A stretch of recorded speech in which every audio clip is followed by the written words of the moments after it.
누가복음 4장 16절에서 30절 말씀인데요, 제가 읽겠습니다.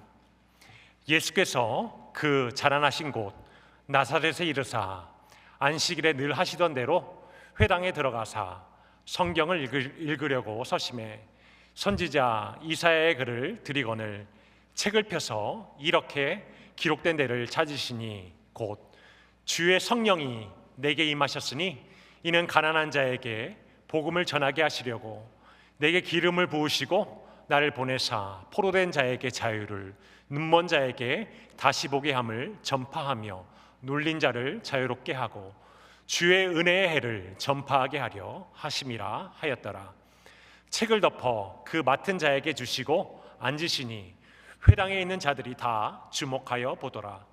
이에 예수께서 그들에게 말씀하시되 이 글이 오늘 너희 귀에 응하였느니라 하시니 그들이 다 그를 증언하고 그 입으로 나오는 바 은혜로운 말을 놀랍게 여겨 이르되 이 사람이 요셉의 아들이 아니냐. 예수께서 그들에게 이르시되 너희가 반드시 의사야 너 자신을 고치라 하는 속담을 인용하여 내게 말하기를 우리가 들은 바 가버나움에서 행한 일을 내 고향 여기서도 행하라 하리라. 또 이르시되 내가 진실로 너에게 이르노니 선지자가 고향에서는 환영을 받는 자가 없느니라.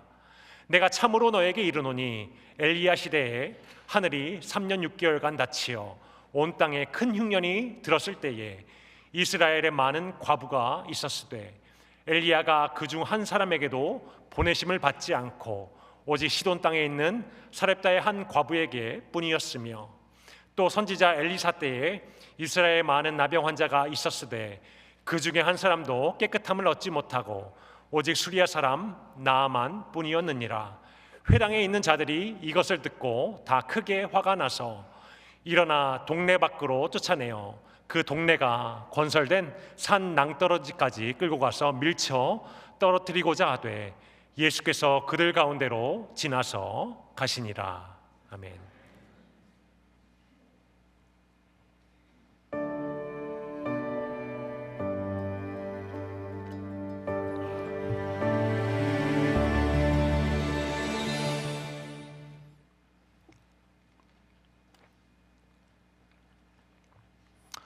자, 우리가 계속해서 복음서의 말씀을 따라가고 있습니다. 복음서의 말씀을 보면서 예수님이 누구신지에 대해서 계속해서 살펴보고 있는데요, 지난 몇 주간 우리가 예수님은 참된 성전이 되시는 분이시다, 그리고 예수님은 거듭남을 주시는 분이시다, 그리고 예수님은 영원히 목마르지 않는 생수의 근원 되시는 분이시다, 그리고 지난주에 목사님께서 이제 38년 동안 병 가운데 있던, 고통 중에 있던 자를 일으켜 세우신 분이시다라는 것에 대해서 우리가 함께 계속해서 살펴보고 있습니다.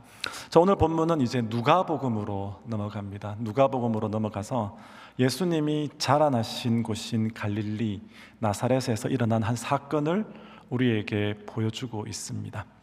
예수님이 안식일에 이제 회당에 들어가시는데 그 회당에서 이사야 61장 말씀을 읽으시고 그 말씀을 통하여서 자신이 누구신지를 다시 한 번 더 말씀해 주십니다. 예수님은 자신이 성령으로 기름 부음 받은 메시아이시며 그래서 죄와 사망에서 자기 백성을 구원하러 오신 그 분이심을 선포해 주십니다. 그런데 여러분, 놀랍게도 이 은혜의 말씀을 가장 가까이에서 들었던 고향 사람들은 예수님을 믿음으로 받아들이지가 않습니다. 그들은 예수님의 말씀에 놀랐습니다. 그렇지만 그 말씀의 성취자로 오신 예수님의 앞에 그들은 무릎 꿇지 않았습니다. 은혜 가까이에 있었지만 그 은혜가 그들의 것은 되지 못했습니다. 그래서 오늘 아침 우리 본문 말씀을 통해서 예수님이 누구신지를 다시 한 번 더 생각해 보기를 원합니다. 그리고 동시에 나사렛 그 사람들의 모습을 통하여서 우리 자신의 모습을 한 번 더 돌아보기를 원합니다. 나는 지금 예수님의 은혜가 필요한 사람인지, 그래서 그 말씀 앞에 낮아져서 예수님을 나의 구주로 그렇게 붙들고 있는 사람인지 말씀 앞에 우리 자신을 돌이켜 볼 때에 하나님의 은혜가 넘쳐나는 시간 되기를 주님의 이름으로 축원드립니다. 자, 먼저 첫 번째로 예수님께서는 말씀을 통하여서 예수님 자신이 메시아이심을 계시해 주십니다. 특히 오늘 본문 말씀에서는 이사야 61장 말씀을 읽고 설교하시면서 자신이 성령으로 기름 부음 받은 자이시며, 그래서 죄와 사망의 권세 아래에 있는 자들을 이끌어 주기 위해, 구원으로 인도하기 위해 이 땅에 오신, 참 자유를 주기 위해 오신 분이심을 선포해 주십니다. 우리 본문을 한번 따라가 보도록 하겠습니다. 16절을 보시면 그 예수님께서 안식일에 이제 나사렛 회당에 들어가십니다. 누가가 이것을 늘 하던 대로라고 이야기하고 있죠. 그러니까 예수님은 여러분이 이 주일날 예배드리러 이 자리에 나오신 것처럼 예수님도 늘 하시던 대로 안식일에 예배드리는 날에 교회를 가셨어요. 가셔서 예수님이 하신 것은 무엇이냐면 예배에 참석하시고 그곳에서 말씀을 읽고 또한 가르치는 것이었습니다. 당시 회당 예배에는 말씀을 낭독하고 그리고 난 다음에 강론하는, 그러니까 설교하는 그러한 시간이 있었습니다. 일반적으로 먼저 율법서, 모세오경 율법서가 읽혀지고 그 다음에 선지서가 읽혀졌는데요. 그리고 난 다음에는 회당에 남자 10명 이상이 있으면 그 중에 남자 1명이 나와서 강론을 하는 그러한 시간이 있었습니다. 예수님이 지금 그 회당 예배 가운데에서 일어나셔서 성경을 읽으시는 거죠. 그런데 여러분 17절을 보시면 중요한 표현이 나오고 있습니다. 선지자 이사야의 글을 들이거늘 책을 펴서 이렇게 기록된 데를 찾으시니, 예수님이 이사야 두루마리를 받으셨어요. 그런데 예수님께서 두루마리를 펴시는데 그리고 찾으셨다라고 이야기하고 있습니다. 의도적으로 이사야 61장 말씀을 예수님께서 찾으셨다는 거죠. 의도적으로 이 말씀을 강론하기 위해서 찾으셨습니다. 이사야 61장 말씀은 이스라엘의 회복에 대한 말씀이었습니다. 우리 18절과 19절 말씀을 한번 볼까요? 주의 성령이 내게 임하셨으니 이는 가난한 자에게 복음을 전하게 하시려고 내게 기름을 부으시고 나를 보내사 포로된 자에게는 자유를, 눈먼 자에게는 다시 보게 함을 전파하며 눌린 자를 자유롭게 하고 주의 은혜의 해를 전파하게 하려 하심이라 하였더라. 예수님이 의도적으로 이 본문을 찾으신 이유, 그것은 예수님이 이 말씀을 통하여서, 이 말씀을 통해 자신이 누구신지를 다시 한 번 더 알려주기 위해서였습니다. 예수님은 지금 이 말씀을 가지고 자신이 구약이 예언하고 있던, 이사야 선지자가 예언하고 있던 그 메시아, 곧 성령으로 기름 부음 받을 자임을 말씀하시고, 그리고 하나님이 오래전에 이사야와 다른 선지자를 통하여서 약속하셨던 구원의 때, 회복의 때, 그리고 은혜의 때가 지금 시작되었음을 알려주고 계십니다. 그래서 이어지는 21절에서 예수님이 이렇게 말씀하시죠. 이 글이 오늘 너희 귀에 응하였느니라. 곧 이사야의 예언, 메시아가 와서 회복할 것이다라는 그 약속이 지금 이루어졌다는 것입니다. 그런데 여러분 21절의 이 말씀에서 우리가 중요한 것을 두 가지를 한번 살펴보려고 합니다. 그것은 첫 번째는 이 글의 의미고 두 번째는 오늘의 의미입니다. 먼저 이 글에 대해서 한번 생각해 보겠습니다. 여러분 이 글은 어디입니까? 이사야 61장이죠. 당시 이스라엘 백성들은 이사야서를 즐겨 읽었습니다. 왜냐하면 이 말씀을 읽으면서 자기 백성을 구원해 주실 하나님이 보내실 메시아, 구원자를 꿈꿔왔기 때문입니다. 오랜 식민지 생활을 하고 있었죠. 로마의 압제 가운데 있었죠. 그렇기 때문에 그들이 꿈꾸던 메시아는 분명 그들의 압제에서, 고통에서 이제 구원시켜줄 그런 해방자의, 구원자의 이미지를 가지고 있었을 것입니다. 그런데 예수님은 지금 이 말씀을 하시면서 그들이 생각하던, 청중들이 생각하던 정치적인 회복이나 민족적 해방의 약속으로 읽지 않으셨습니다. 예수님은 오히려 더 깊은 영적인 차원에서의 회복의 의미를 이제 말씀해 주고 계십니다. 우리 본문을 조금 더 자세하게 한번 들여다보겠습니다. 자, 먼저 가난한 자에게 복음이 전하여진다라고 말씀하고 있죠. 이 말은 하나님 앞에서 자신에게 아무런 공로도 없고 은혜가 아니면 살아갈 수 없는 사람, 곧 심령이 가난한 자에게 복음이 기쁜 소식으로 임할 것이다라고 예수님이 말씀해 주시는 것입니다. 여러분, 예수님께서 마태복음 5장에서 산상수훈 가운데 하신 말씀 기억하십니까? 3절에서 무엇이라고 말씀하십니까? 심령이 가난한 자는 복이 있나니 뭘 받아요? 천국을 받는다고 이야기했죠. 예수님이 심령이 가난한 자에게 주시는 그 천국은 이 땅의 천국입니까? 아니면 저 영원한 천국입니까? 영원한 천국이죠. 그 영원한 천국, 심령이 가난한 자에게 주신다. 가난한 자에게 복음을 전함으로써 그 복음을 받는 자에게 예수님께서 영원한 천국을 주겠다라는 그 말씀을 해주고 계십니다. 또한 포로된 자 그리고 눌린 자에게 자유가 선포된다라고 말씀하고 있죠. 그러니까 이스라엘 백성들이 로마의 압제 가운데 있으니까 포로된 것, 압제 가운데 있는 건 맞습니다. 그러나 이 말씀은 조금 더 깊은 영적인 의미가 있는 거죠.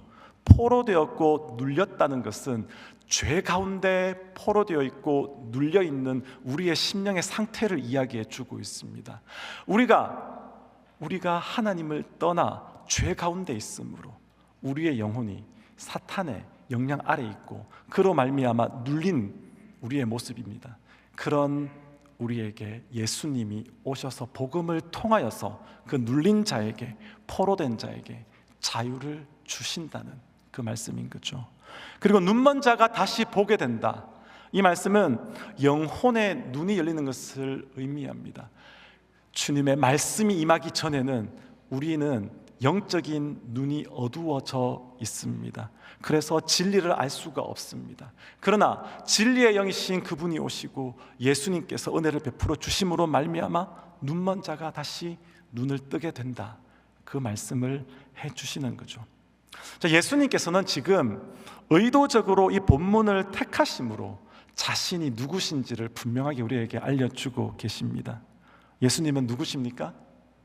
예수님은 인간의 가장 깊은 곳, 우리 인간의 가장 큰 갈망, 어려움, 고통, 그 고통 속에 있는 인간을 구원하기 위해 죄와 사망을 끊고 새 생명과 참 자유를 주기 위해 이 땅에 오신 메시아이십니다.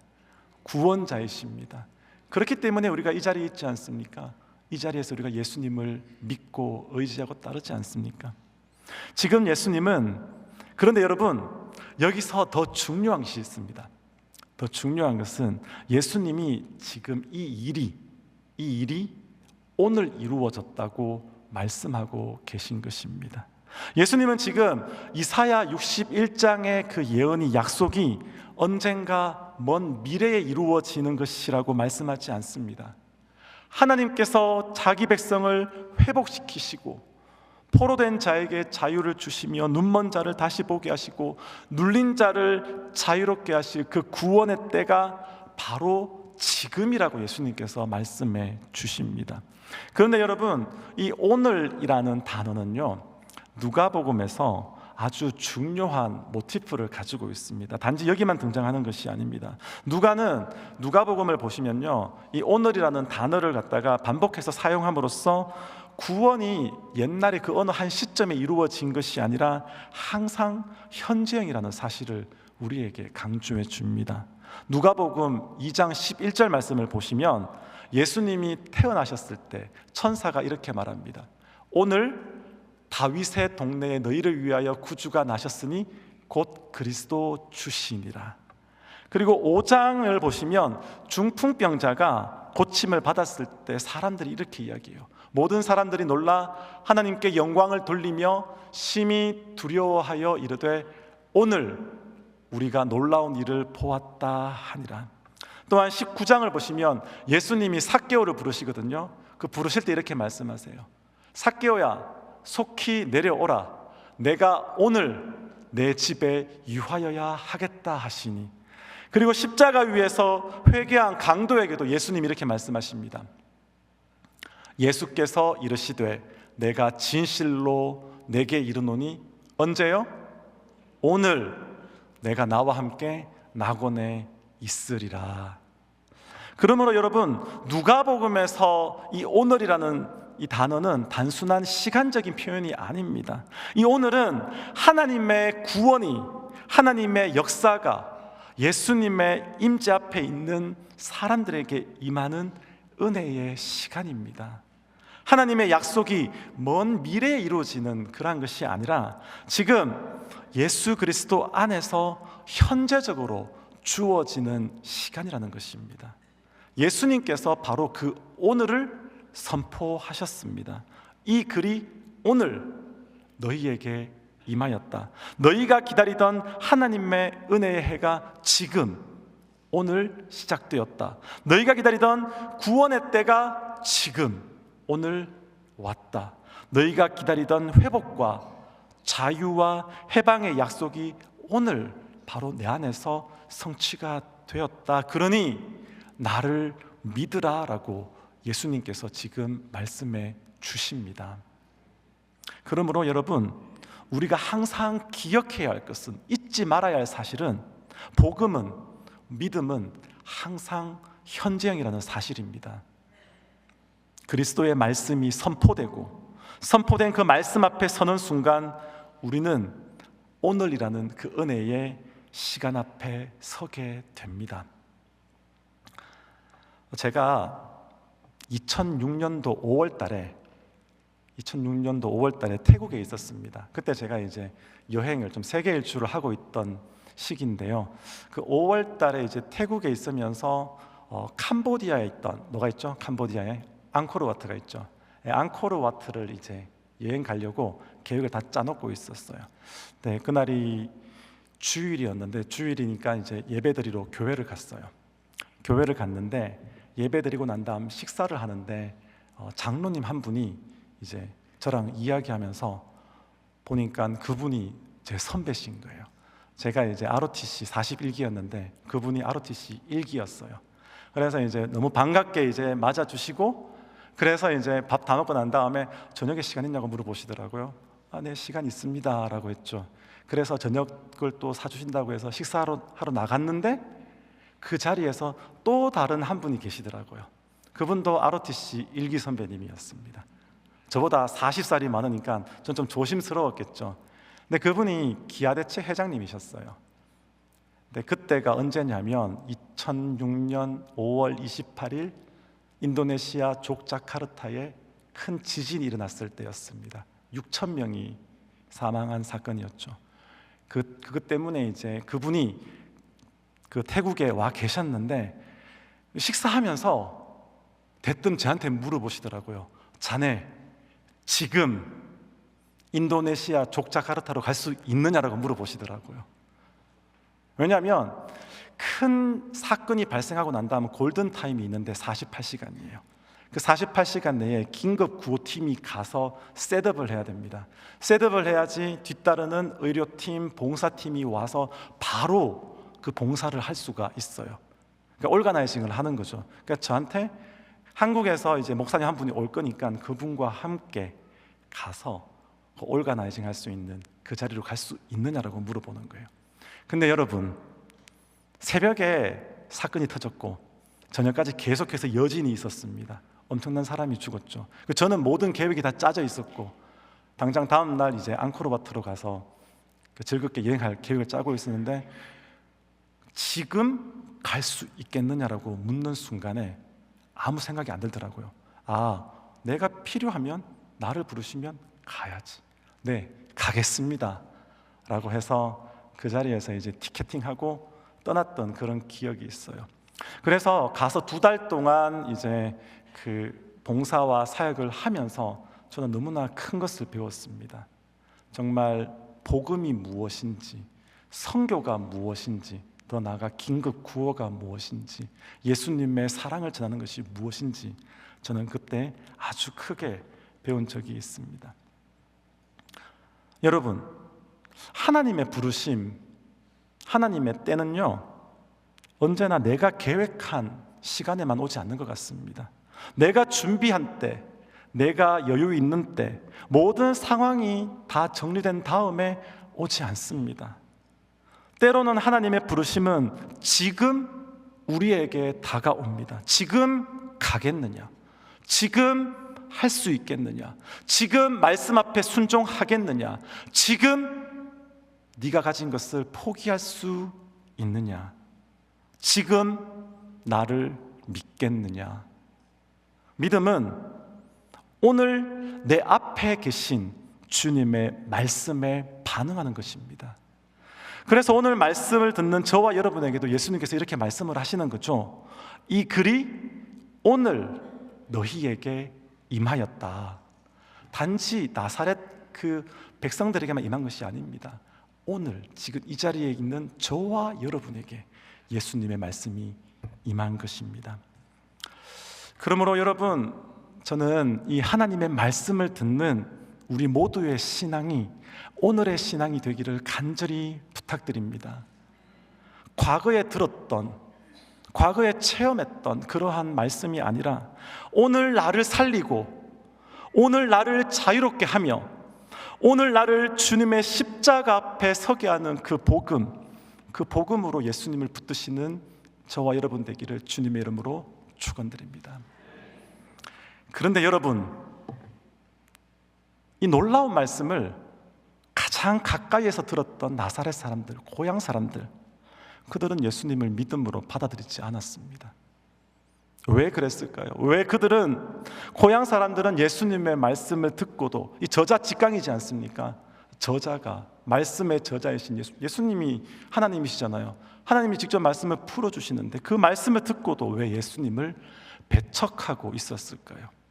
우리 그 이유를 한번 생각해 보도록 하겠습니다. 22절을 보겠습니다.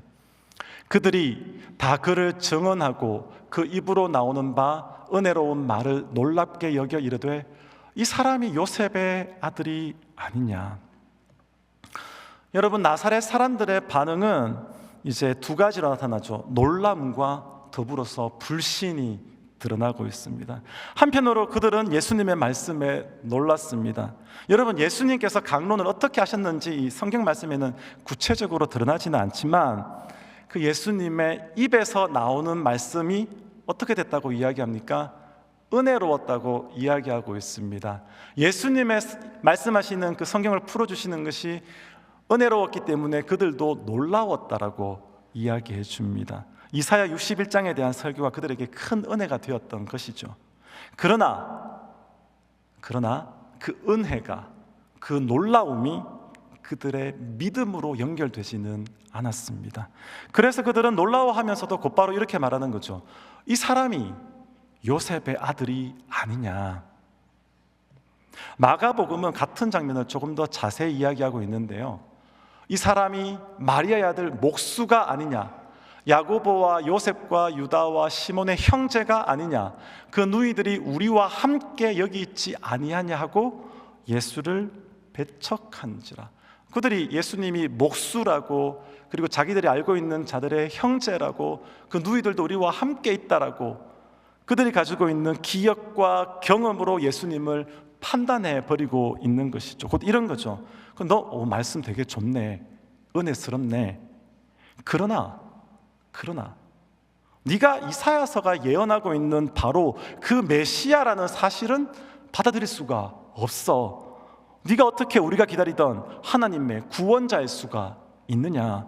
우리는 네가 어디서 왔는지도 알고 네가 누구의 아들인지도 다 아는데 너 요셉의 아들 아니냐? 너 지금 목수였잖아. 여러분, 그들은 예수님을 몰라서 거절한 것이 아니었습니다. 오히려 안다고, 너무 잘 안다고 생각했기 때문에 예수님을 거절했습니다. 그들은 예수님의 어린 시절을 알았고 예수님의 가정을 알았습니다. 공생애를 시작하시기 전에 예수님의 직업도 알았죠. 당시 하찮게 여기던 목수, 그 목수를 하고 있는 것까지 잘 알고 있었습니다. 그러니 그들이 가진 지식이 틀린 건 아니죠. 그러나 여러분, 그들의 지식이 완전한 지식입니까? 그들이 예수님에 대해서 온전히 알고 있습니까? 여러분, 예수님은 나사렛에서 자라나셨지만 그러나 어디서 태어나셨습니까? 메시아가 탄생한다고 예언되었던 베들레헴에서 탄생하셨습니다. 그러나 그들은 알았습니까? 몰랐습니까? 모르고 있었죠. 더 나아가 예수님의 탄생이 성령으로 잉태됐다는 사실도 그들은 모르고 있었습니다. 또한 예수님이 태어나셨을 때 동방 박사가 와서 경배한 일도 몰랐고, 시므온과 안나가 성전에서 예수님을 구세주로 경배한 사건도 그들은 모르고 있었습니다. 여러분, 어떻게 보면 익숙함은 우리에게 믿음의 문을 열어준다기보다는 오히려 믿음의 걸림돌이 되기도 하는 것 같습니다. 그래서 어떤 성경학자가 이렇게 말했어요. 친숙함은 경멸을 낳는다. 친숙함은 경멸을 낳는다. 이 표현은 이 상황에 대한 더할 나위 없이 정확한 표현인 것 같습니다. 여러분, 인간의 마음이 참 그런 것 같습니다. 여러분들 중에 아직까지 이제 동창회 나가시는 분들 계십니까? 예수 믿고 나면 동창회 나기가 좀 힘들죠. 근데 동창회를 간다고 한번 생각해 보십시오. 동창회에서 어떤 친구를 만나요. 근데 그 친구가 학창 시절에는 별로 눈에 띄지 않던 친구였어요. 그러니까 별로 이제 별 볼 일 없는 그런 친구였어요. 나보다 특별할 것도 없고 부족해 보이는 친구였는데 동창회 가서 다시 만나서 보니까 그 친구가 자수성가한 거예요. 되게 성공해서 그 친구들 사이에서 되게 뭐랄까요, 좀 높임을 받는 그런 자리예요. 근데 겉으로 가서는 이렇게 인사하죠. 야, 너 정말 잘 됐다. 진짜 축하한다. 라고 이제 이야기하지만 그 마음은 어때요? 솔직한 마음은 어떻습니까? 축하가 진심으로 하는 축하입니까? 아니죠. 제 옛날에 안 그랬는데, 옛날 모습이 생각나는 거죠. 계속해서 오버랩해서 겹쳐지는 거죠.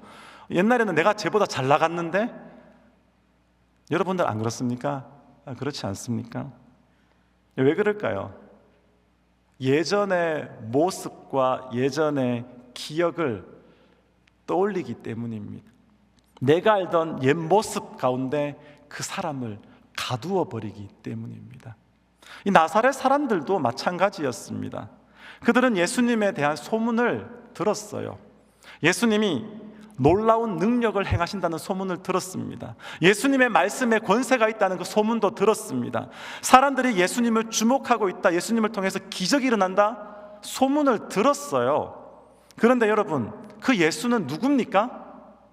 자기들이 어릴 때부터 알고 있던 자예요.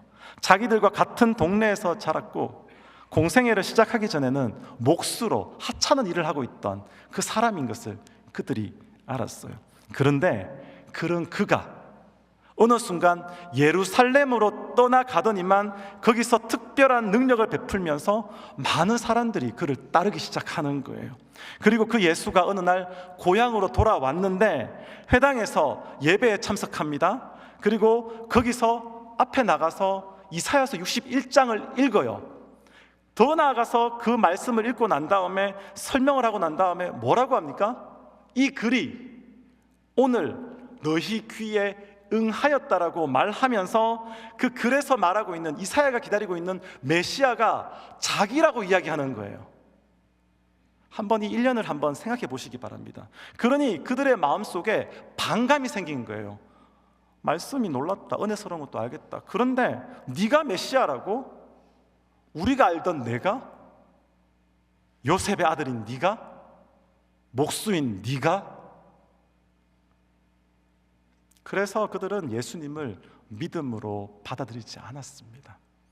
그래서 자기들이 납득할 수 있는 표적을 요구하는 것이죠. 기적을 보여주면 한번 내가 믿어보겠다 라는 마음을 가지고 이제 예수님께 나오는 거죠. 그런데 그러한 마음조차도 예수님은 알고 계셨습니다. 그래서 23절에 보시면 그들의 마음을 이렇게 보여주십니다. 너희가 반드시 의사야 너 자신을 고치라는 속담을 인용하여 내게 말하기를 우리가 들은 바 가버나움에서 행한 일을 내 고향 여기서도 행하라 하리라. 예수님은 고향 사람들의 마음을 읽고 있었어요. 예수님한테 이렇게 말하려고 하던 거죠. 이렇게 요구하려고 하던 거죠. 네가 메시아라면 우리 앞에서 기적을 한번 보여봐라. 이게 어떤 마음입니까, 여러분? 기적을 보여주면 믿겠다라는 마음입니까? 아니면 한번 해봐라 라는 불신의 마음입니까? 예수님은 이미 그들의 마음을, 그들의 마음 뿌리 깊은 마음을 다 알고 계셨습니다. 그래서 이어서 24절에서 예수님이 이렇게 말씀하시죠. 24절 보시면 선지자가 고향에서는 환영을 받는 자가 없다라고 말씀을 하십니다. 이 말씀을 하시면서 고향 사람들의 그 마음의 악함을 드러내어 주십니다. 드러내어 주실 뿐만 아니라 바로 이어서 그들이 가지고 있는 그 마음의 본질 있죠. 그 본질이 무엇인지를 분명하게 드러내어 주시는데요. 그것은 교만과 선민의식이었습니다. 우리 25절부터 27절을 보겠습니다.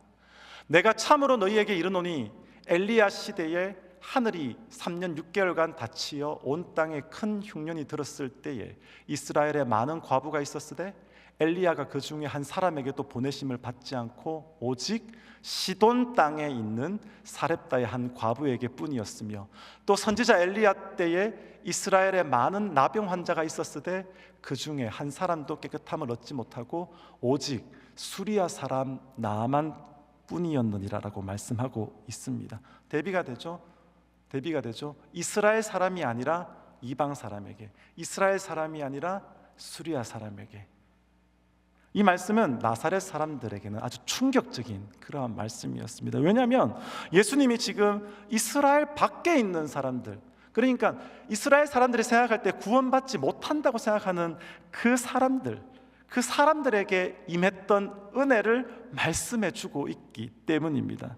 지금 예수님이 이 두 가지를 예로 드시면서 그들의 마음을 완전 드러내어 주시는 거죠.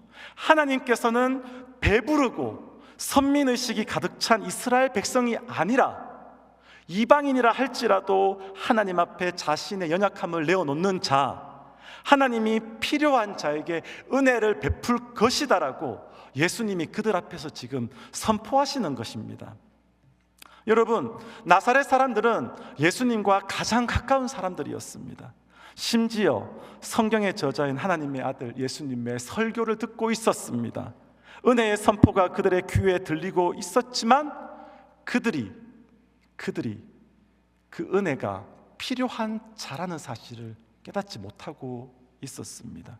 그들은 눈에 보이는 능력은 기대했지만 정작 죄와 사망에서 자기를 건지실 메시아가 그들 앞에 있다는 사실을 보지 못했습니다.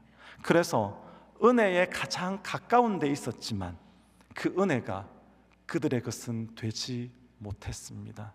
반면 사렙다 과부와 나아만 어떤 사람이었습니까? 그들은 이방인이었고 은혜 밖에 있는 사람들이었습니다. 그렇지만 하나님이 선지자들을 통하여서 그들을 찾아가셨을 때 그들이 하나님의 은혜가 아니면 살 수 없는 존재라는 사실을 깨달았습니다. 그래서 그들은 갈급한 심령으로 하나님의 은혜를 구했습니다.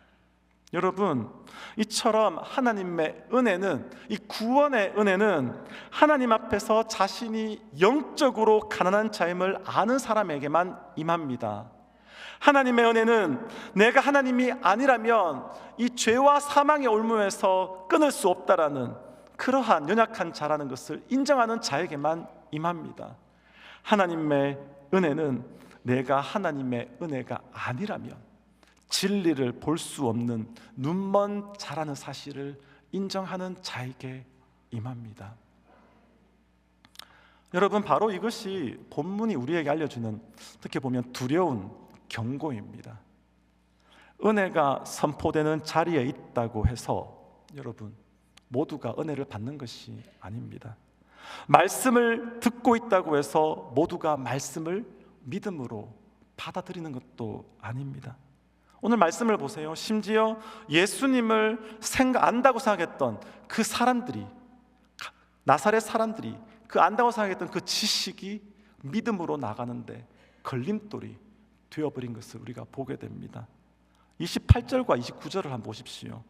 회당에 있는 자들이 이것을 듣고 다 크게 화가 나서 일어나 동네 밖으로 쫓아내어 그 동네가 건설된 산 낭떠러지까지 끌고 가서 밀쳐 떨어뜨리고자 하되, 처음에는 예수님의 그 은혜로운 말씀을 듣고 그 말씀에 놀랐던 사람들이 예수님의 말씀이 자신들의 숨은 교만과 특권의식을 드러내자 어떻게 합니까? 분노하는 거죠. 예수님을 밀쳐가지고 죽이려고 하는 거죠. 그들은 예수님의 그 말씀을 듣고 어떻게 해야 됐습니까? 회개해야 됐습니다. 돌아서야 했습니다. 그렇지만 그들의 숨은 마음이 드러나자 어떻게 했습니까? 부끄러움 가운데 예수님을 대적하고야 만 것입니다. 예수님을 동네 밖으로 끌고 가서 죽이려고 했다. 이 얼마나 비참한 사건입니까? 여러분, 이처럼 복음은, 하나님의 말씀은 우리의 내면의 깊은 곳을 살피십니다. 그래서 복음은 여러분 우리에게 위로를 줘요. 하나님의 말씀 위로를 줍니다. 그렇지만 동시에 복음은 우리의 내면을 비춥니다. 복음은 우리 내면 깊은 곳에 있는 숨은 교만을 드러내고, 그리고 내 삶의 중심이 되어 살아가려는 내 마음을 끊임없이 폭로합니다. 계속해서 말씀은 우리에게 너 지금 네 마음의 중심이 무엇이냐라고 끊임없이 우리에게 묻는 것이죠. 그래서 여러분, 자기 의에 붙들린 사람에게는 복음은 불편할 수가 있습니다. 복음은 싫을 수가 있습니다. 그렇지만 자신의 가난함을 아는 사람, 내가 하나님의 은혜가 필요하다고 그 필요성을 아는 사람에게는 복음은 생명이요 능력이 됩니다. 여러분, 우리에게 복음은 무엇입니까? 우리에게 예수님은 어떠한 분이십니까? 우리에게 예수님은 불편한 분이십니까? 아니면 웰컴하는, 우리가 기다리는 그러한 분이십니까? 저는 이 자리에 있는 모든 분에게 예수님이 우리의 갈급함을 채우시는 분으로 그렇게 인정되기를 간절히 소원합니다. 그래서 주님, 나는 너무나 연약한 존재입니다. 나는 주님이 필요합니다. 주님, 나에게 찾아와 주십시오. 그렇게 기도하는 성도 되기를 주님의 이름으로 축원드립니다. 결론으로 말씀을 마무리하겠습니다. 여러분, 복음은 자신이 부요하다고 여기는 사람, 그런 사람에게는 절박하게 들리지가 않습니다. 그러나 하나님의 말씀 앞에 자신의 심령의 가난함을 알고 주님께 나아가는 자에게는 이 하나님의 말씀은 생명이고 빛이고 참된 자유가 됩니다. 그러므로 오늘 아침 우리도 주님 앞에 이렇게 함께 나아갔으면 좋겠습니다.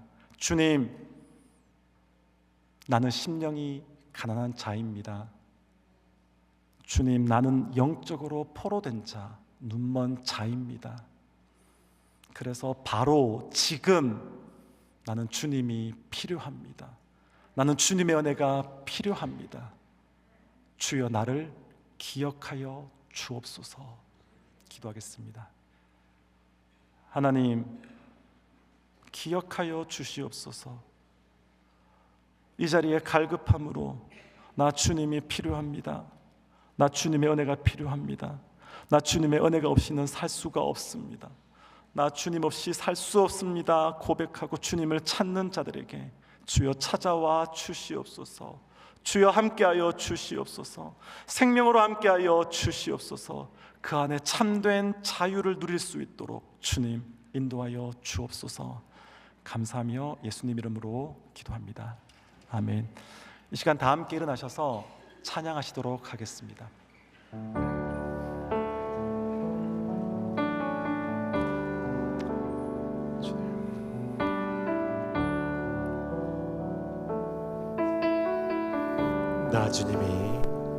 나 주님이 더욱 필요해 이전보다 내 입술의 말보다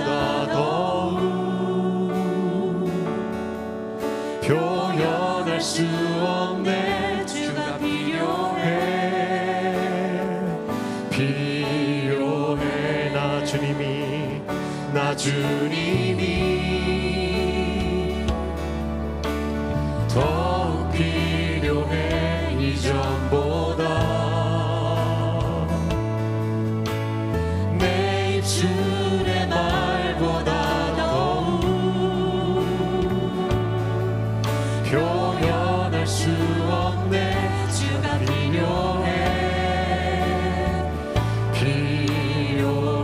나의 호흡보다 나의 노래보다 나의 생명보다 주가 필요해 세월이 흘러도 주 곁에 거하리 결코 돌아가지 않으리 내 삶으로 나 주님이 더욱 필요해 이전보다 내 입술의 말보다 더욱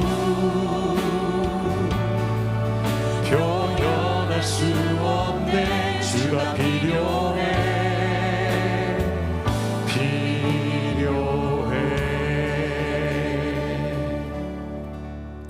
지금은 우리 주 예수 그리스도의 은혜와 하나님 아버지의 사랑과 성령의 위로 교통하시는 은혜가 주님 나는 주님이 필요합니다. 은혜가 없이는 살 수 없습니다. 간구하는 주님의 백성들 머리 위에 지금부터 영원까지 함께 있을지어다. 아멘.